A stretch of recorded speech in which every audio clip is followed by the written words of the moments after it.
assunto e nós vamos conversar com o professor doutor do Departamento de Ciência Política da Universidade Estadual de Campinas, a Unicamp, André Kaissel.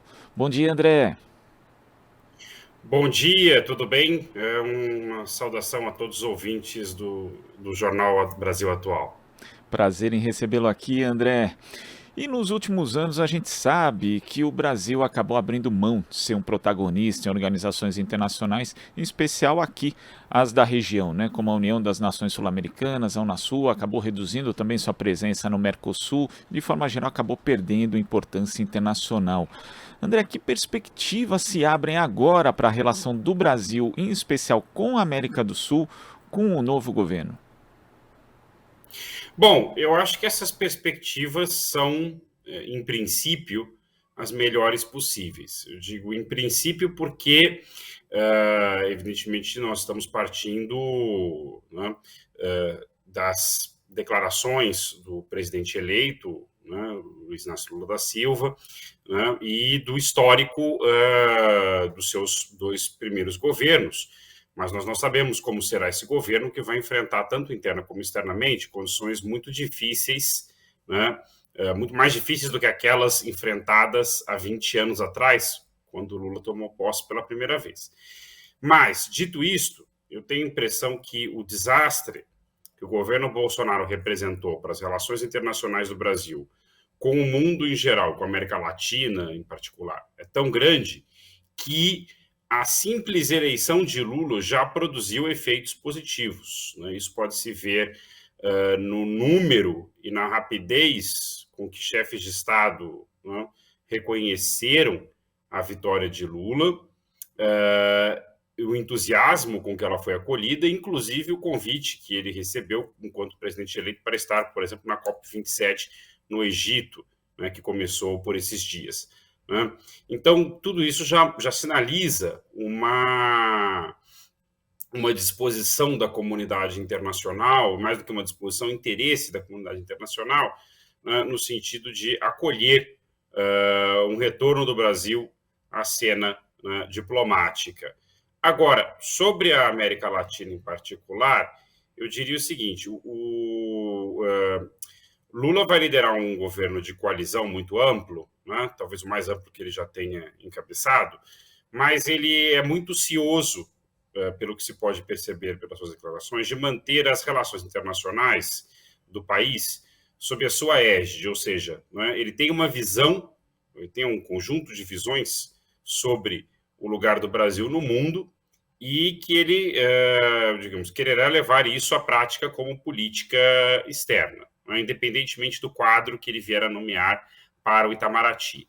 E, nesse sentido, eu gostaria de ressaltar uma declaração que o presidente eleito deu ainda antes da eleição, na segunda-feira, 24, naquele comício no Tuca, em que ele disse que o Brasil não quer ser vítima da nova Guerra Fria entre China e Estados Unidos, que ele quer ter boas relações com a China, quer ser respeitado pela China, quer ser respeitado e ter boas relações com os Estados Unidos também. E que, para isso, né, o Brasil precisa retomar a integração latino-americana, precisa retomar as relações com a África, precisa retomar o espaço dos BRICS. Então, acho que essa declaração ela é muito ilustrativa do tipo de norte que Lula quer dar para a política externa brasileira, no qual a integração regional, especialmente na América do Sul, mas com a América Latina em geral também, ocupa um lugar proeminente. E nesse caso desses dois países, né, que são as grandes duas potências globais hoje, o atual presidente Jair Bolsonaro tinha uma relação não com os Estados Unidos, mas com o chefe de Estado dos Estados Unidos, que era Donald Trump. A partir do momento que Joe Biden assumiu, as relações acabaram ficando bastante estremecidas. E com a China, as relações nunca foram boas, inclusive, em que pese a China ser o maior parceiro comercial do Brasil. Isso também vai precisar ser refeito? Essas relações vão ter que ser aí melhor tratadas no próximo governo, André? Sem dúvida nenhuma, né? O Bolsonaro conseguiu a proeza de brigar com as duas grandes potências que hoje disputam a hegemonia no mundo, né? O que, convenhamos, é um feito negativo. Ele, como você bem disse, tinha uma relação pessoal, político-pessoal, digamos, com o Trump. Ele se comportava como presidente, como chefe de facção, né? digo, facção política, né? E nesse sentido tratava a política externa como uma função das suas preferências políticas internacionais e não como uma expressão do interesse nacional, né? E nesse sentido postou todas as fichas dele num alinhamento automático com Trump. Uma vez que Trump perdeu, assumiu Biden, a política externa bolsonarista ficou inteiramente sem rumo, inteiramente sem chão, né? E ele conseguiu de fato hostilizar as duas grandes potências. Cada China, né? Digamos, a China conseguiu, em parte, contornar a hostilidade de Bolsonaro e dos assessores e familiares mais próximos, né, como Eduardo Bolsonaro ou Felipe Martins, por meio das relações fortes que a China tem com o agro, por exemplo, né? Mas, em todo caso, os danos foram perceptíveis, né? Haja vista, por exemplo, né, o período relativamente longo em que a China, por conta de uma barreira sanitária, impôs uma suspensão na compra de carne brasileira há um tempo atrás, né? Aquilo ali foi uma sinalização, de certa maneira, então, de que as relações não estavam boas. Então, Lula terá que reconstruir essas pontes, tanto com Xi Jinping como com Biden, e os sinais, num primeiro momento, parecem muito positivos em ambas as direções.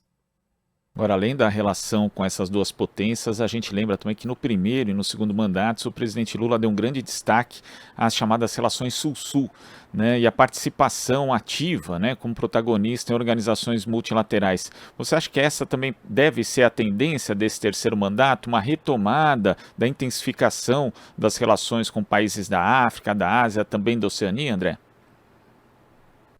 Olha, eu acho que não só deve, como precisa. E eu vou dizer por que eu acho que precisa.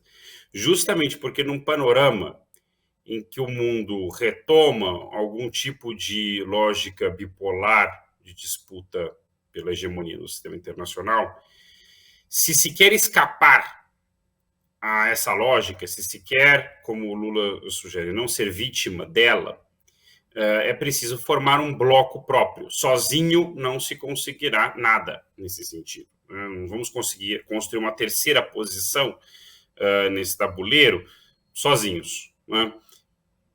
E nesse sentido, a integração, em especial com a América Latina, mas também com a África, e também com a Índia e outros países asiáticos, ela é fundamental, né? E a América Latina é o continente no qual nos integramos, são os nossos vizinhos, enfim, imediatos, compartilhamos fronteiras, compartilhamos problemas comuns, e nesse sentido é fundamental retomar espaços, não só como o Mercosul, né, reconstruir outros como a Unasul e fortalecer ainda outros como a CELAC, que é diferentes fóruns e âmbitos de integração latino-americana, e acho que o Brasil é fundamental para que estes espaços ganhem fôlego e se consolidem como uma alternativa de integração não apenas comercial, é importante que se enfatize, mas também produtiva,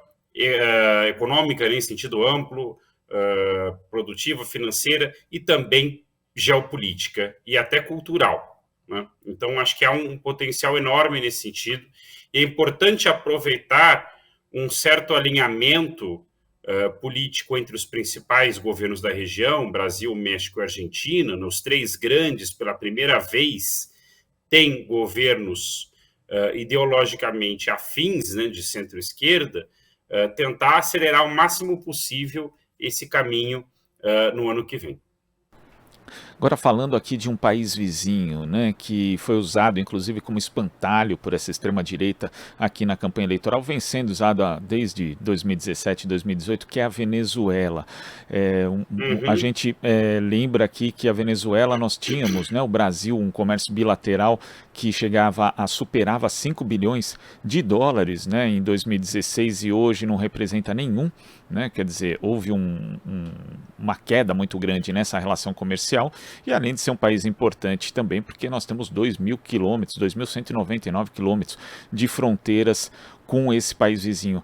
Também vai ser preciso retomar as relações diplomáticas com a Venezuela e fazer novamente uma relação de Estado para Estado, sem todo esse caráter quase xenófobo, né, que o governo Bolsonaro acabou implantando na relação entre os dois, André?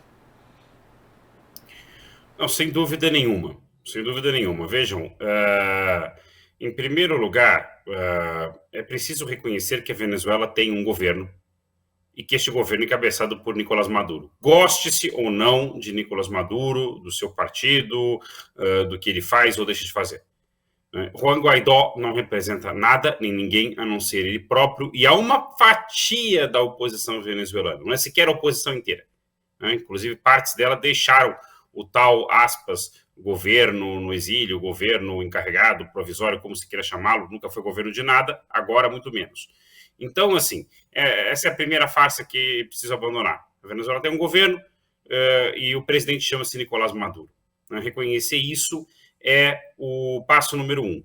E o passo número 2 é restituir relações de Estado para Estado, como você bem disse. E nós temos uma série de questões delicadas para lidar com a Venezuela, a imigração, a fronteira enorme, como você disse, a questão amazônica e ambiental, que será prioridade neste governo, além, é claro, de questões comerciais e relações comerciais que podem e devem ser retomadas, porque este é um comércio que, aliás, sempre foi favorável ao Brasil. A Venezuela, como país produtor de petróleo, infelizmente para si mesmo, inclusive, se tornou basicamente um importador de tudo que consome em termos de produtos manufaturados e mesmo de alimentos. Aliás, esse é um dos grandes nós econômicos que está por trás da grave crise que o país vizinho viveu em anos recentes. Então, esse era um comércio sem favorecer o Brasil. Portanto, ao, digamos, impor uma lógica de fronteiras ideológicas, do tipo da Guerra Fria, da Primeira Guerra Fria, que foi o que o governo Bolsonaro fez na América Latina, um pouco seguindo uma espécie de lógica de Operação Condor 2.0, nós não só prejudicamos a Venezuela, nós nos prejudicamos a nós mesmos.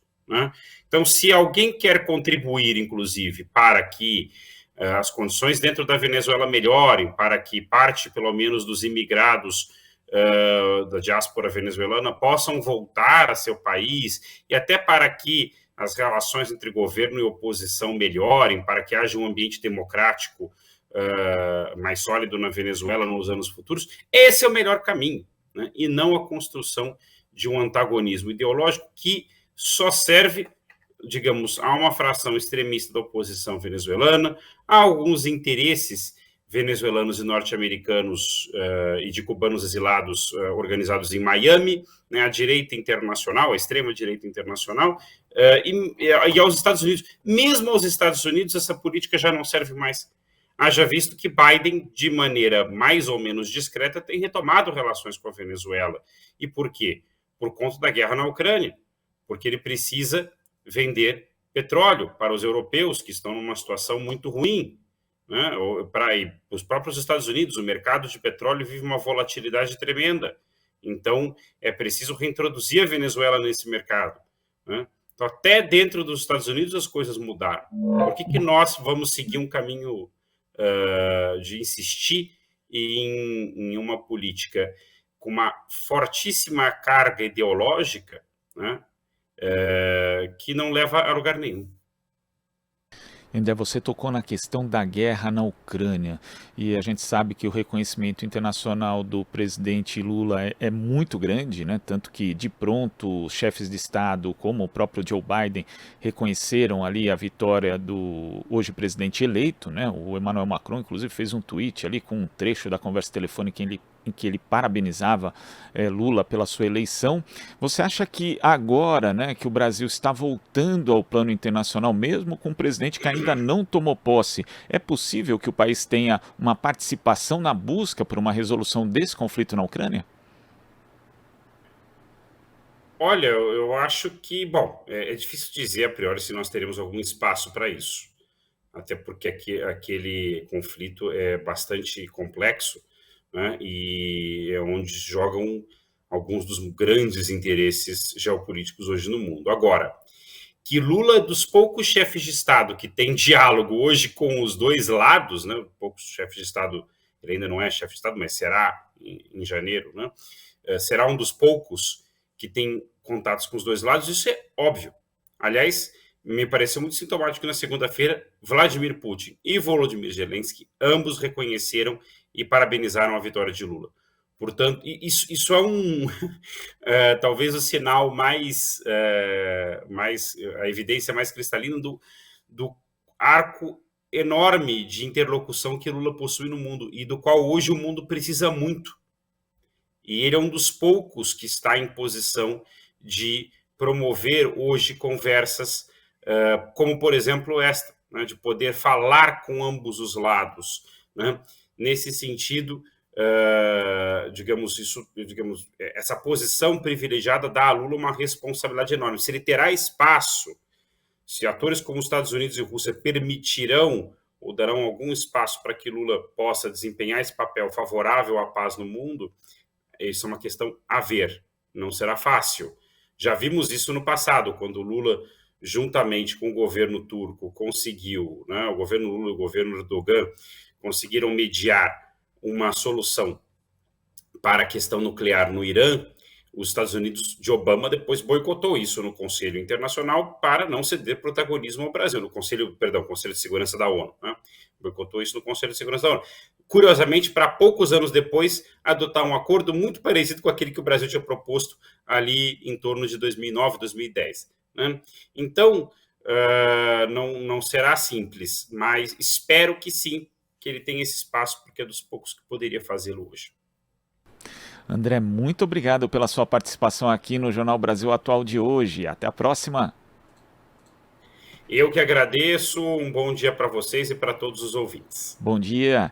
Conversamos aqui com o professor doutor do Departamento de Ciência Política da Universidade Estadual de Campinas, a Unicamp, André Kaissel. Você está ouvindo Jornal Brasil Atual. As notícias que os outros não dão.